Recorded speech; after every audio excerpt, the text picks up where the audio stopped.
Okay, next naman po ay sa grades. So, dito po nakahati siya sa category na traditional gradebook and then individual gradebook. So, dito po sa individual view, pwede mong piliin kung aling section yung ilalagay mo po dito. And then, sort assignments, alphabetical po ba? By due date, by assignment group or position. And pwedeng i-view ungraded as 0. Hide mo yung pangalan ng bata. Show concluded enrollments. Show notes in student info. And or show total points as student grade brief. Tapos pwede mong i-download po yan as CSV file. Or pwede ka mag-upload ng file. For example, kung ito ay exam face-to-face tapos gusto mo ilagay sa Canvas para makita nila kung may missing quizzes ba sila, missing test, exams. Ayan po. So, content selection. Ayan, pwede ka pumili ng estudyante. Tapos, assignment. Ayan, aling part po ng assignment yon. Tapos, grading, student information, and assignment information. So, yan po yung individual view. Kapag sa traditional gradebook naman po, unang-unang makikita nito ay yung kabuuan. Okay, kabuuang list of student name. Ito po. Ayan. Yung title. Okay, ito po. Yung title ng task, or assignment, or quizzes na nilagay mo dyan. Yung attendance nila. Okay, tapos ano po yung magiging total. Ayan. Ayan po yun. Tapos pwede mo siyang ayan, yung mga keyboard shortcuts pa nandito. S, M, S, G, at C. So, yun po, para mas mapadali po ang inyong pag-navigate sa Canvas LMS. So, pwede mong import. Ano ba ang gusto mong import na files? Pwede mong export. Ito po, yung kabuang gradebook. Ayan, upload data. Yan po yun, yung halimbawa, meron kang ginawang file ng mga quizzes nila or summary of their scores. So, sa settings naman, ayan, pwede kang maglagay po dito ng settings mo on how you are going to grade your students. Next, so, tapos na tayo sa grades. Ito pa, gradebook history. Ayan, so ano yung latest na ginawa ko? Sino ba yung estudyante? Kailan? Sinong estudyante?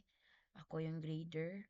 Ano po yung inayos ko dito sa kanilang grades or ilan po ang percentage? Okay. So, yan po yung sa grades. Next, people. Sa people naman po, dito makikita yung list of students na enrolled sa section na handle mo. At makikita mo po dyan yung kanilang name, login ID, SIS ID, section, role nila as student, the last activity, the last, kailan sila huling nagbukas ng Canvas. Okay, total activity, ilang minutes na sila dyan. Okay, nagstay sa Canvas. Ayan, nakikita nyo po. So, meron ng mga nakapagbukas.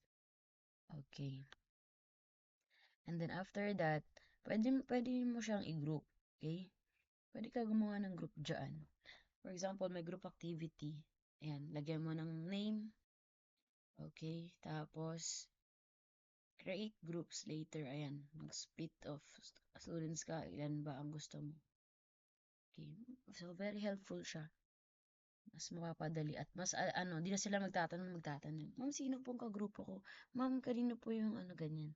So dito, sabihin mo na lang, you can check your Canvas accounts. Nandun yung group number nyo, yung members, okay? So after the people, next is pages. Dito sa pages, it looks like yung mga Facebook page. So, pwede kang mag-create dyan ng page. Halimbawa, page for the first section na handle mo, second, third, or kahit dito sa groupings nila. Pwede mo pong gawin. Ayan. Ganyan po. So, you can customize this one na lang if you need to use pages.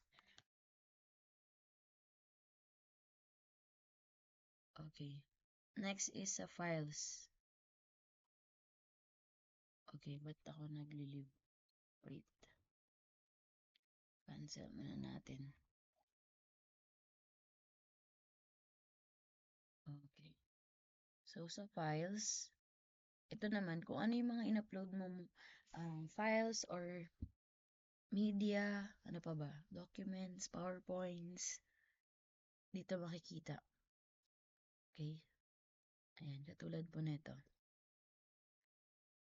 So, sa uploaded media, pwede kang, yung mga gusto mong, halimbawa, hindi mo nakaalala, nasaan kaya yung file ko na yun? Nabura mo sa laptop, for example. Tapos, meron ka pala sa Canvas. So, malaking tulong siya para sa'yo. So, you can restore ano yung mga nawala mong files or gusto mong i-upload sana ulit or sa ibang course, ibang section naman. Pwede mo po makita dito sa files. Yan. Next, syllabus. As we all know, ano ba yung syllabus? Syllabus shows a table-oriented view of the course schedule and the basics of course grading. You can add any other comments, notes, or thoughts you have about the course structure, course policies, or anything else. To add some comments, click the edit link at the top. Ito po yung sinasabi. Ayan. Okay. And then, sunod naman po outcomes. So, dito naman, yan. You can create new group. Okay. Ayan, group name. So, halimbawa, gusto mong i-announce, okay, the group 1 is the winner for this activity. Ayan. So, pwede mo siyang gamitin for that. Let's proceed to rubrics. So, yan. So, meron na ako nagawang rubrics sa pagtutula. If you want to add, ayan po. So, edit nyo lang yung criteria by clicking this pencil. Lagyan nyo ng description. Tapos, ilang points po ba? Okay. Pwede ka maglagay ng description. Paano makuha yung perfect points na yun, ganyan. Tapos, pag magdadagdag ka ulit ng criterion, click mo lang po dyan. Or gusto mo i-duplicate. So, yan, madodoble lang po. Yan. Tapos, ayan, click mo lang yung create rubric. And then, magpa-pop na yan katulad nito. Okay? So, next po, quizzes. So, sa quizzes, if you are familiar with Brightspace, Google Classroom, kung nakagamit po kayo noong pandemic, so, same interface, but then dito sa Canvas kasi, ay, ayan, ano ba yung niya, kaibahan? So, ano siya, parang short type lang kasi hindi na yung katulad ng gagawin mo yung gagawin mo yung isa-isahin mo. Dito, you can create, for example, ang assignment mo ay magpapa-essay ka lang. So, lagay mo lang dito assignment name. And then, ayan, like, anong gusto mo? Individual ba siya or pang groupings? Ayan. So, pwede silang mag-upload dyan ng anong klaseng, wait lang, saan na yun? So, external tools nakalagay. Ito. Ayan, pwedeng may URL. So, I think ano lang siya, exclusive lang siya dito sa Canvas. Sa loob lang ng Canvas. So, yun lang po sa assignments. Sa mastery parts, ayan, yung points po. Okay, next, after quizzes, modules. So sa modules, for example, mag-upload ka ng or mag-export ka ng course content. Dito po yun. Dito po yung ilalagay. Or create new module. So, dito nakalagay kasi may mga lalabas daw hindi na courses pero hindi mo siya pwedeng i-produce without the prior written permission of your institution. So, ganun po. Medyo malaking daw ang file nito kaya i-explore nyo na lang. Okay? So, next, big blue button. So, ito, so hindi mo na kailangan mag-download ng Google Meet, Zoom, etc. na pang video conference sa mga bata. Kasi sa Canvas, nasa kanya na lahat. Okay, you can add conference, tapos, ayan, anong title, or kanino ba yan, ilang minutes, isang oras ba, more than 1 hour ba, enable recording for this conference. For example, gusto mong ibigay sa mga bata para mabalikan nila kapag sila ay nasa bahay na. Gamitin mo lang po ito. Okay? Or gusto mo no time limit, pwede. Para walang nakakat sa iyong discussion or meeting sa mga bata. Enable waiting room, for example, pag kinlik nila yung link, anong mangyayari? So, maghihintay lang sila. They cannot, ang tawag doon, kumbaga, di sila pwedeng mag-enter or di magsisimula ang conference or meeting not unless inallow mo po sila. Okay? Ayan. So, pwede mong i-add sa calendar. Kailan ba ang meeting? So, halimbawa, the meeting would be on Monday. Anong oras? So, for example, 6:30 hanggang 7 a.m. Ayan.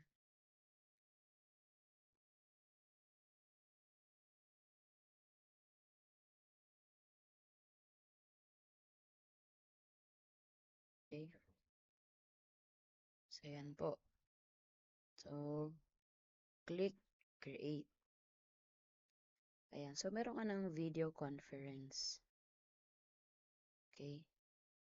So, kapag i-start mo siya,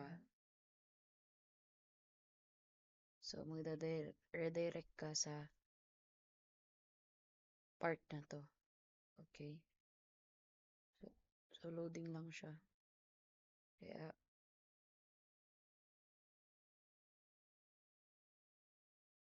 okay, yun. So, ganun po. So, may setting sa gilid. You can re-edit kung meron kang changes na gustong ilagay dito sa inyong video conference. Okay. Attendees mo. Ayan. Pwede mong invite. Okay. Ito pala yun. Share webcam. Makikita ka ng mga bata. See other viewers webcam. Share microphone. Send public. Ayan. So, napakaganda niya. Okay. Okay, delete natin kasi baka sabihin nila may meeting talaga. Okay, for ano lang naman, sample lang. Next, collaborations. So, sa collaborations, what do we mean by that? So, we are talking about web-based tools that students are familiar with. So, students can use online web tools to work collaboratively on tasks like group papers or note-taking. This page gives teachers and students an easy place to keep track of those collaborations and also to set them up without having to swap emails. Okay, so yan. Okay. Sunod, course analytics. So dito naman, Basically, from the word analytics, so may data. Okay? Ano ba yung nilalaman ng data ng course na to? So, kung ano yung mga ginagawa mo sa loob ng Canvas, within the section that you are, handling or teaching po, ayan, makikita mo dyan. So, ilan na ba yung nag-gradean or, ayan, so far kasi wala, hindi pa ako nag-start. Kaya hindi nyo pa makita kung ilan na yung nag-gradean dyan na bata. So, weekly online activity, your students, wait lang, tingnan, balik tayo. Weekly online activity. So, scroll down. Ayan. How many students ang nagpunta sa course home? Ilan na nag-view sa page? Sa grades, sa course discussion, sa course syllabus. So, natatrack na talaga. Natatrack niya po. So, ganun si Canvas. Next, sa students naman, okay, ito. So, yan po. Dito nakikita yung kanilang mga ginagawa. Okay, ito. For example, yan, may date. So, si Estolano ay nag-view ng last page last December 10. Okay, si Filoteo noong December 11, 3 times. Sino pa? Ito. Ayan sila. So, si Imperial, 5 beses na. So, next naman, tignan pa natin. So, kapag 0, ibig sabihin, hindi pa yung mga nakapag-online. Okay, ayan. Ganyan po. Okay, after that, sa reports, ayan, nakikita dito yung missing assignments, late assignments, excused assignments, class roster, and then course activity. So, sa online attendance naman po, ayan, may nakikita rin dito na data. So, basically, course analytics will help you track sino ang mga active students mo, sino naman ang inactive. Okay. After that, item banks. So, let's see kung ano ang nilalaman ng item banks. Medyo nag-loading na naman ang aking net. Let's just wait. Okay, it took a lot of loading. Sige, back na lang natin. Okay, proceed na tayo sa attendance. Ito yung pinaka-exciting at magandang gamitin din po sa inyong mga klase. Okay, naglo-loading siya. Wait lang po. At naglo-loading ulit. Okay, ayan. So, dito, andito yung mga pangalan ng bata. Okay, when you click more, ayan. So, for example, today yung klase, you can check their attendance and check present yan. X hindi. Okay? Late siya or ito, inactive or hindi siya ano. So, dito naman, so I've created a badge na for perfect attendance but you can add badge naman. Ayan, pili lang po kayo dyan. May kulay yan. Choose a color. Para pag nakita nila, wow, perfect pala ako sa attendance ko. Okay, pag-iigihan ko pa, ganyan. And then save badge. So, aside from that, malalaman nila na, ay, okay, absent pala ako nung araw na yun. So, pwede mong pakita to sa kanila. I-screen share mo po sa TV. So, they can visualize or makita visually na they are actively participating, monitored by using Canvas. So, sa chat, so it looks like a group chat na din. Kasi pwede kang send ng conversations within your students. Kamustahan or ano bang instructions mo, etc. Okay. So, yan po. May ano rin siya. Ang ganda kasi meron din siyang ang tawag dito, emojis. So, you can insert. So, para siyang messenger na rin. Kaya, why not? Gamitin nyo na po, dear teachers. And then, sa settings, ito yung settings ng iyong section. So, this section is Filipino 6 Lanaval.